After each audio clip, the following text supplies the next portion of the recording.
You graduated with honors. You landed the six-figure job. You read the financial news every morning. And yet, somehow, your investment portfolio looks like a crime scene. Here's the uncomfortable truth. Intelligence doesn't protect you from financial self-destruction. In fact, it might be the very thing sabotaging you. The smartest people in the room often make the dumbest money decisions. Not because they lack information, but because they misunderstand something fundamental about wealth. They think money is a math problem. It's not. It's a psychology problem. And until you understand the invisible forces controlling your financial behavior, you'll keep repeating the same expensive mistakes over and over again. There's a book that decodes this mystery. It's called The Psychology of Money by Morgan Housel. And it doesn't just explain why smart people lose money. It shows you the hidden mental traps that destroy wealth, even when you think you're playing it smart. Look, this isn't theory. This is documented reality. Long-term capital management was a hedge fund run by two Nobel Prize-winning economists. These weren't amateurs. These were literal geniuses. And in 1998, they lost $4.6 billion in less than 4 months. $4.6 billion. The Federal Reserve had to orchestrate a bailout to prevent a global financial meltdown. How does that happen? How did the smartest people in finance blow up spectacularly?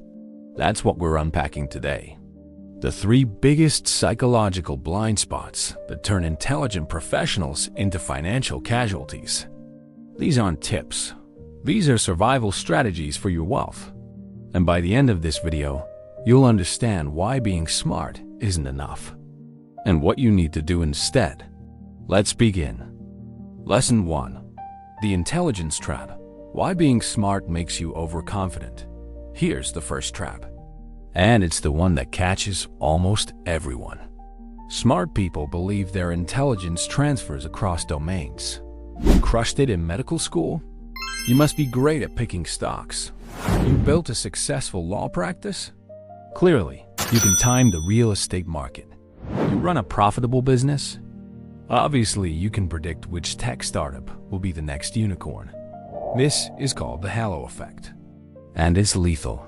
Housel tells the story of a Harvard-educated physicist who lost his fortune day trading, not because he was stupid, but because he assumed his brilliance in physics made him brilliant in finance. It didn't. Here's what happened. This physicist understood quantum mechanics. He could calculate trajectories and solve equations that would make your head spin. So when he looked at stock charts, he saw patterns. He built complex mathematical models. He created algorithms. He was convinced he'd cracked the code. And for 6 months, it worked. His portfolio grew 30%. He felt like a genius, so he doubled down. He quit his tenured position. He started trading full-time. He used leverage to amplify his returns. And then the market shifted. His models stopped working. The patterns he'd identified? They were illusions. Random noise that he'd mistaken for signals. Within 18 months, he'd lost everything. Not his knowledge of physics. That stayed intact. But his wealth? Gone. Here's what smart people forget. The stock market doesn't care about your IQ. It doesn't reward logic. It punishes ego. When you're used to being the smartest person in the room, you stop asking basic questions. You stop admitting what you don't know. You start making complex bets to prove your intelligence instead of simple bets to preserve your wealth. Warren Buffett has an IQ around 150, but he doesn't invest like a genius. He invests like a paranoid pessimist. He assumes he's wrong until the numbers prove otherwise. He avoids complexity. He sticks to businesses he understands. He says no to 99% of opportunities. That's the antidote to the intelligence trap. The lesson? Stop trying to be clever with your money. Be humble. Admit when you're out of your depth. Invest in boring index funds instead of trying to outsmart Wall Street. Because the moment you think you're too smart to fail is the moment you're most vulnerable. Intelligence without humility is just expensive arrogance. Lesson 2. The comparison trap. While you're playing the wrong game, here's the second trap. And it's the one that ruins more lives than any market crash. You're not losing money because you're bad at investing. You're losing money because you're comparing yourself to the wrong people. Let me explain. Your colleague just bought a Tesla Model S. Your neighbor's renovating their kitchen with marble countertops. Your college friend posted vacation photos from the Maldives. And suddenly, your perfectly adequate life feels insufficient. So you stretch. You buy the car you can't afford. You upgrade the house with a second mortgage. You book the vacation on a credit card. Not because you need these things, but because you're playing someone else's game. Housel calls this the man in the car paradox. You think people will admire you for your expensive car. But when people see a Tesla, they don't think about the driver.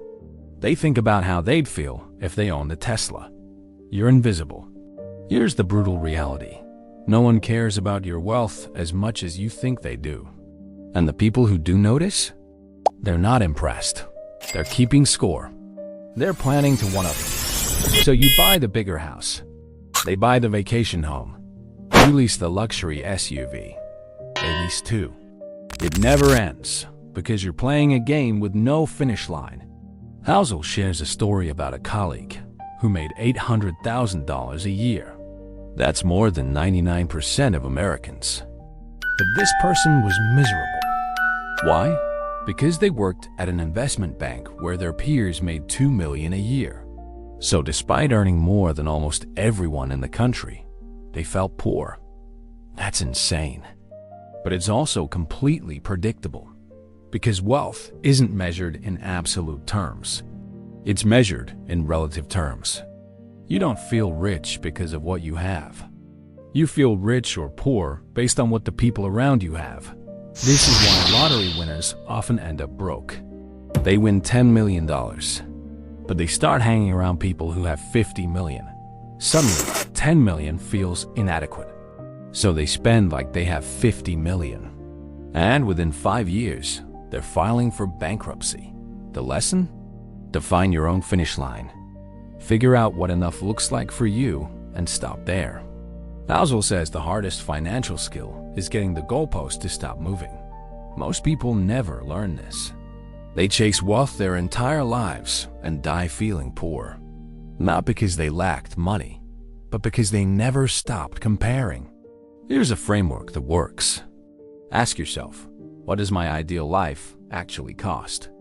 Not your fantasy life. Your ideal life. The one where you're happy, healthy, and free.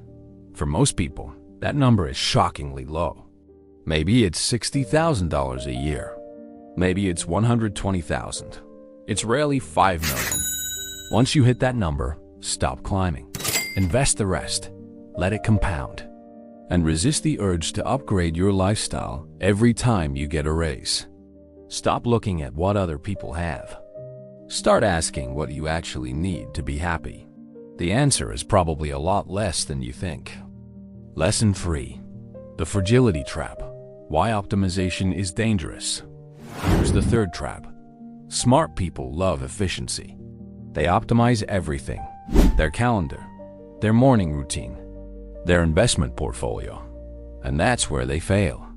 Because when you optimize for maximum returns, you build a financial life with zero room for error. Housel shares a concept from biology, fragility versus robustness. A Formula One race car is optimized for speed. Every component is designed for maximum performance. But hit one pothole? It's destroyed. A Toyota Camry is built for survival. It's slower, less sexy, but it gets you home every single time. Most smart people build Formula One portfolios. They're leveraged to the max. They're chasing 30% annual returns. They're invested in the hottest tech stocks, the trendiest crypto, the can't-miss opportunity. They have zero cash sitting idle because that's inefficient. They have no margin for error because that's suboptimal. And then 2008 happens, or 2020, or 2022, and they lose everything. Not because they were dumb, but because they optimize for the best case scenario instead of preparing for the worst. Here's a real example. In 2007, there was a dentist in California. He'd built a successful practice. He was making $400,000 a year. He owned 3 rental properties. He had a solid portfolio. By all measures, he was winning. But he wanted more. So he refinanced his rental properties to buy 2 more. He took out a margin loan to invest more aggressively in the stock market. He was fully optimized for growth. And then the financial crisis hit. His tenants couldn't pay rent. His stock portfolio collapsed. The bank called his margin loan. Within 18 months, he'd lost everything. His properties were foreclosed. His portfolio was liquidated. He had to sell his dental practice just to cover his debts. He went from millionaire to bankruptcy. Not because he made one bad decision, but because he had no slack in his system. One shock, and the whole thing collapsed. Here's what wealthy people understand. Survival is more important than optimization. You don't need to hit home runs. You just need to avoid striking out. Housel points to the example of the Great Depression. The people who stayed wealthy weren't the ones with the highest returns in the 1920s. They were the ones who kept cash, who stayed liquid, who didn't blow up when the market collapsed. They sacrificed short-term returns for long-term survival. And that made all the difference. A lesson? Build slack into your financial life. Keep 6 months of expenses in cash, even if it doesn't optimize returns. Diversify, even if it feels boring. Avoid debt, even when leverage looks tempting. Because the goal isn't to maximize your wealth in the perfect scenario. It's to stay in the game long enough to benefit from compounding. And compounding only works if you don't blow up along the way. Nassim Taleb calls this anti-fragility. Building systems that get stronger during chaos instead of collapsing. That's how you build real wealth. Not by being the smartest, but by being the last one standing. So here's the truth. Smart people lose money not because they lack intelligence, but because they misunderstand the game. They're overconfident when they should be humble. They're comparing when they should be content. They're optimizing when they should be surviving. Money isn't about being smart. It's about being self-aware. And the wealthiest people aren't the ones with the highest IQs. They're the ones who mastered their own psychology.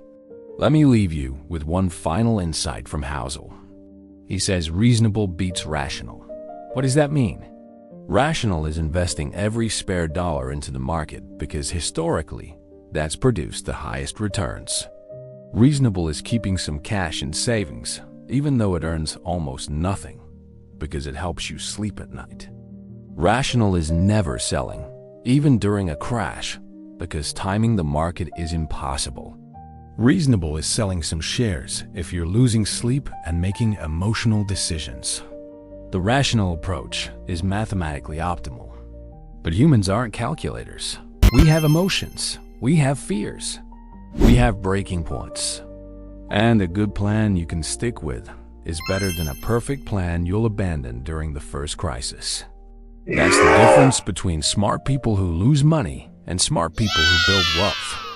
The ones who build wealth understand their own psychology. They know their limits. They design their financial life around sustainability, not optimization. They play the long game. And they're still standing when everyone else has blown up. So ask yourself, which trap are you falling into? Are you being overconfident because you're smart in other areas? Are you comparing yourself to people playing a different game? Are you optimizing your portfolio so much that one bad quarter could destroy you? The answer will show you what needs to change. Start there. Start today. Because wealth isn't built by doing everything right. It's built by avoiding catastrophic mistakes. And now you know what those mistakes look like. If you want more insights on wealth, mindset, and financial intelligence, subscribe to this channel. We break down the books and strategies that actually move the needle. Hit that subscribe button. Turn on notifications. And I'll see you in the next one. Until then, stay humble with your money. Stay content with your life and stay resilient in your strategy. That's how you win.